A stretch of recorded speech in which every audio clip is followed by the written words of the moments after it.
Seguindo o nosso livro, né, no rumo do mundo de regeneração, hoje nós vamos começar um capítulo novo, capítulo 8, em pleno campo de batalha. E não tem jeito da gente não ler um título desse, não se ver cada um no seu próprio campo de batalha. Porque a Terra, né, em última análise, não deixa de ser para nós um campo de batalha, onde a gente testa as nossas conquistas, luta para se livrar das nossas fraquezas. E estamos sempre ali, numa batalha do bem, no bom combate, como alguns chamam, para que sejamos cada vez melhores.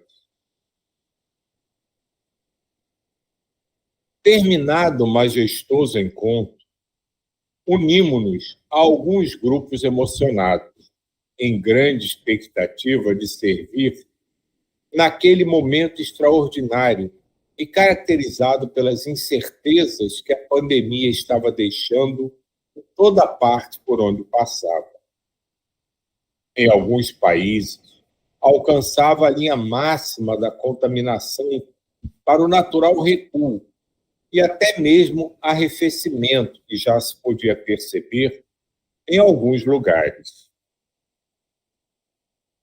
As providências e recomendações dos órgãos de saúde geravam muitos conflitos, em razão da forma de cada governo considerar o recolhimento das pessoas em vigorosa quarentena ou a liberação controlada, a fim de evitar outros danos, ou de natureza econômica.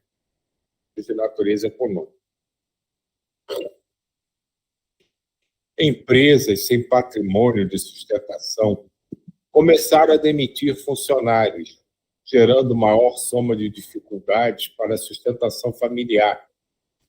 E caso a quarentena se prolongasse e a falta de produção alimentícia caísse, o surgimento de um novo problema. Indivíduos perversos e organizações internacionais que sempre se contentaram com a desgraça dos países pobres começaram a semear insegurança, e os dias que viriam estavam semeados de sombras inquietas, com ameaças de perturbação da segurança pública. O esforço de todos nós tinha por impositivo demonstrar que o amor de Deus nunca cessa, bastando que o necessitado se coloque em posição de beneficiar-se e saiba submeter-se às condições vigentes.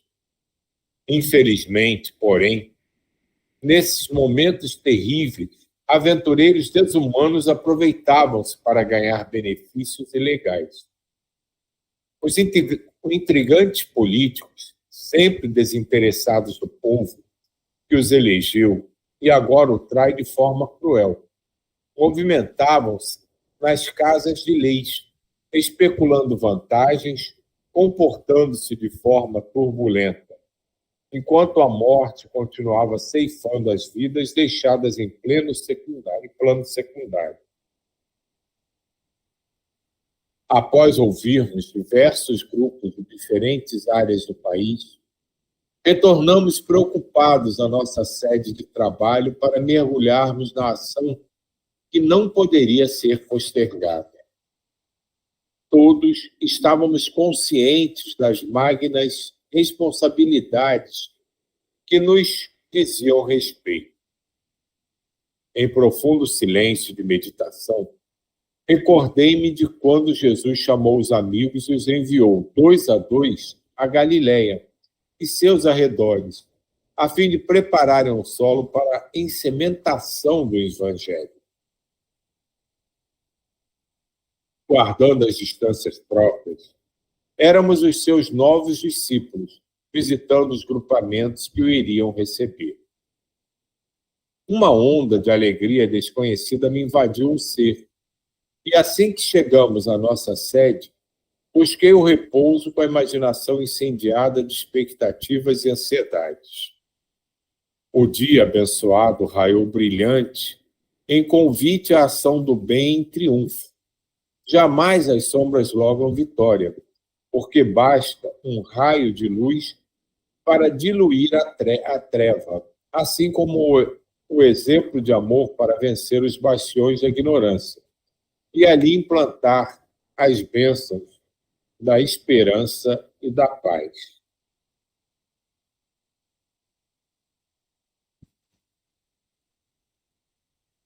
Permanecia a psicosfera densa e cinza escura, que nos confirmava o desequilíbrio dos pensamentos humanos.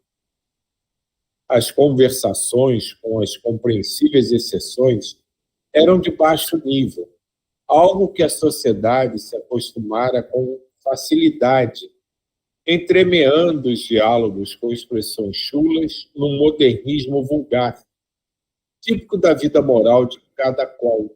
E o número de espíritos viciosos, vulgares, zombeteiros e vingadores era expressivamente preocupante.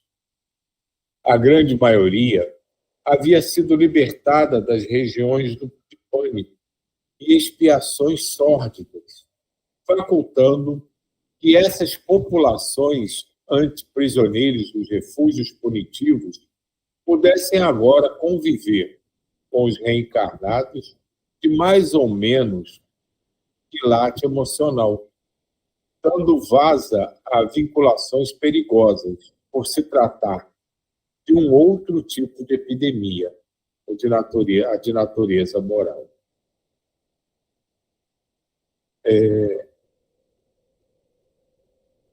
Ao mesmo tempo que essa leitura me bate como uma coisa muito pesada e muito triste, ela demonstra, né, quando ele coloca no título, né, o campo de batalha, quantas coisas a humanidade, né, a espiritualidade da Terra enfrenta a cada momento, e a gente às vezes nem percebe, nem se dá conta que são momentos tão pesados, tão tristes na nossa jornada. Quando ele lembra aqui as pessoas que quiseram tirar vantagem em momentos cruciais da pandemia, isso traz uma tristeza e uma sensação de desumanidade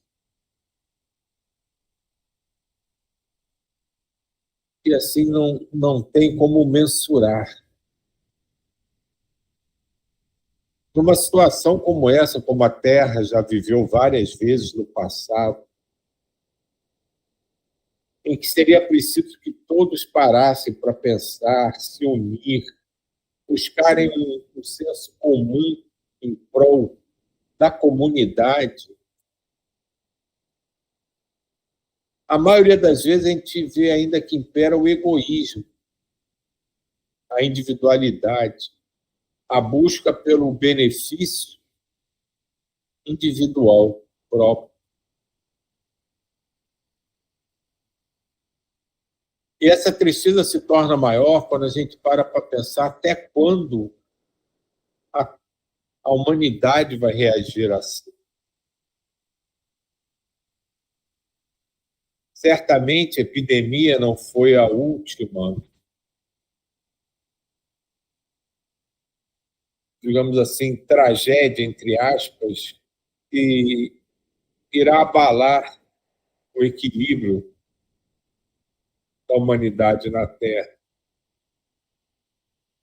E quando eu penso que isso se perpetuará até que nós todos nos conscientizemos de que precisamos mudar, mas não na teoria, não nas palavras, mas nos gestos, nas atitudes,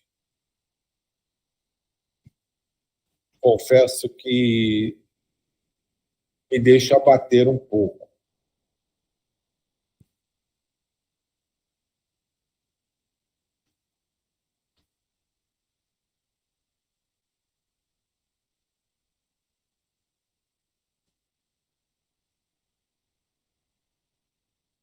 Os grupos humanos, invariavelmente, se encontravam enleados nas teias mentais e emocionais desses desencarnados, que se lhes agudizavam as preocupações, os problemas em que se encarceravam de natureza servil. Certamente, outros grupos destacavam-se, formando uma psicosfera saudável, demonstrando que no pântano os lírios são mais perfumados e que uma faixa imensa da sociedade mantém valores éticos e comportamento compatíveis com as suas crenças religiosas, todas muito respeitáveis, ou mesmo filosofias comportamentais edificantes. Nesse parágrafo, eu queria chamar a atenção que ele frisa aqui, né, que os grupos que trabalhavam pelo equilíbrio, pelo bem-estar, pela mudança de situação vibracional e mental, mostravam valores éticos e comportamentais compatíveis com as suas crenças religiosas, todas muito respeitadas. E isso é um conceito que a gente precisa amadurecer muito, de que todos têm algo a contribuir. Que não existe religião ou filosofia mais importante ou mais digna ou mais certa. Todos nós, como tudo que foi criado na Terra, tem seus acertos e tem aquelas partes que ainda precisam ser melhoradas. Então, às vezes, quando eu ouço alguém dizer que a minha religião é a mais certa, e nós temos o que os outros não têm, no próprio Espiritismo, que enche o peito para dizer que somos o Consolador prometido, tudo isso é ilusão. Todos nós temos algo a contribuir e algo a aprender. E se nos fechamos no nosso sectarismo, achando que só o grupo do qual a gente participa é capaz de entender ou compreender o que está se passando, ou é o único que é capaz de apresentar uma saída, nós perdemos oportunidades grandiosas de união, de fraternidade, de construir, de fato, algo que eleve a humanidade. Por isso é muito importante termos os olhos de ver e ouvidos de ouvir, mas não como uma simples frase teórica. Precisamos ter escuta compassiva, uma visão compassiva. Precisamos ter abertura de aceitar e de procurar compreender tudo que nos é diferente, mesmo aquilo que aparentemente nos é contrário, porque sempre teremos algo a aprender.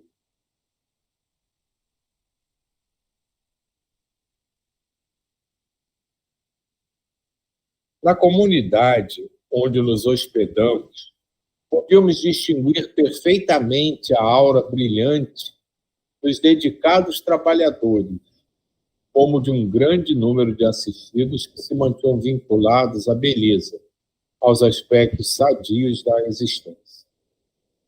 O setor educacional infantil era o que ostentava mais belas vibrações, e mesmo considerando-se que quase todos os estudantes e beneficiados de setores de atendimento vinham do bairro muito pobre e violento, onde os vícios mais cruéis não se compadeciam de ninguém, notamos espíritos nobres, interessados na sua formação de cidadania, inspirando os professores, mesmo aqueles com menor interesse pelo trabalho, que o conduziam como um fardo desagradável.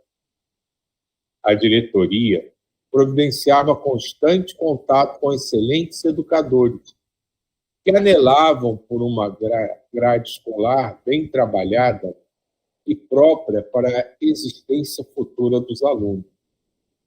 Vimos que estes se encontravam muito bem inspirados e lutando em favor de uma educação completa, e não apenas da instrução quase desdenhada pelos próprios professores. Infelizmente, ainda não se desejou compreender que a educação é a alma da vida para todas as criaturas e que é o instrumento mais valioso da existência humana para o êxito e o progresso do ser humano e do mundo em geral. Também notava o ódio de alguns obsessores vinculados a crianças, que pareciam ter distribuído distúrbio de aprendizagem, autismo, agressividade, sendo mais atenazados pelos seus adversários que tentavam impedi-los de desenvolver-se, tornando-se difíceis de serem mantidos nas salas de aula. Isso é um problema gravíssimo e, ao mesmo tempo, de uma presença de espíritos grandiosíssimos não reconhecidos. A gente vê muito a Neuza, principalmente, falar da Escola Maria Teixeira, né? Que trabalha basicamente com crianças com esses tipos de dificuldades, né? Das mais variadas formas. E justamente essas crianças precisam de um amor muito maior, de uma paciência muito maior, para que elas possam se desenvolver, para que elas possam se fortalecer, para que elas possam aprender. E se a gente deixar de lado só essa área da educação e trouxer para o nosso dia a dia, e conseguirmos imaginar da mesma forma que essas crianças precisam de mais amor e compreensão, que tudo que nos rodeia, que nos incomoda, nos irrita, nos faz que nos sintamos desconfortáveis, são, em verdade, situações que merecem mais da nossa dedicação, mais do nosso amor, mais da nossa devoção. Talvez uma série de problemas já pudessem estar resolvidos. Fica aí.